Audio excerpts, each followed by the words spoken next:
everybody, what's up? Welcome back to the garden. Today we are here to make yet another cut flower arrangement. My main motivation for this one is that the peonies are in bloom, and by the peonies are in bloom, I mean my peony bush that's about 2 years old now has one peony flower on it, so I'm gonna pick it. Even though I should probably let the plant get better established, I'm going to pick this peony flower. We're going to put it in a cut flower arrangement, and it is going to be beautiful. This is just a Sarah Bernhardt peony, or peony, depending upon where you're from. I'm from Kentucky, so I say peony. Different strokes for different folks. Anyway, so it's this really nice pink color, so of course I have to go pick some light pink Chantilly Snapdragons to go with this, because those are in full bloom right now. And when it comes to flowers, I don't have really too many options going on in the garden, so I'm trying to make the best out of what I have. In addition to these gorgeous Chantilly Snapdragons, I'm also going to pick some roses. This is my David Austin rose. This is Lady of Shalott. It is just a beautiful bright orange, sometimes creamy orange, depending upon how old the bloom is and what the weather's like. But I'm just going to grab some of these, and this rose bush is still pretty young also, as I've mentioned in another video. But the stems are getting longer, which is good, so we can use those in this cut flower arrangement.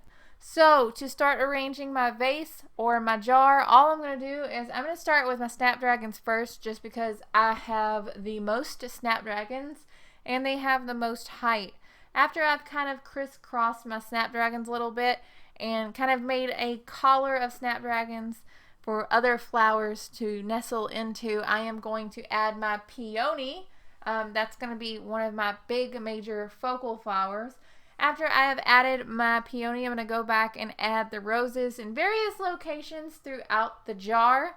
After I had done that, I was noticing that I still had a lot of space here in this vase. So what I did is I went back to the garden and I grabbed quickly some Bells of Ireland. You guys know that I've struggled with Bells of Ireland in the past, but I did have some marginal success with them this year. That kind of green chartreuse color really just does add just a much needed pop of that neutral green color, and the little bells, little cup portion of this plant, not to mention that it really looks good. It adds a little bit of texture and a little bit of contrast from the big fluffier petals that I have in this arrangement.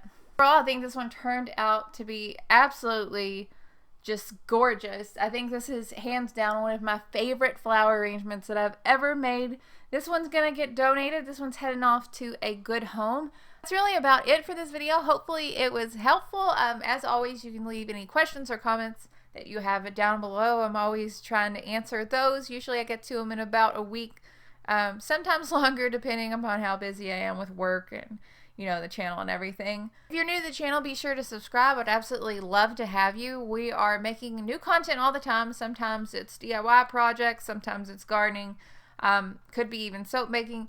You really never know quite what I'm going to upload. So if you like a little bit of a surprise, you might like this channel too. Always going to just keep on growing. Be sure to tell your friends, hit the little bell icon, all that good stuff. I hope that you guys are having such an amazing day. I will talk to you all later. Bye, guys.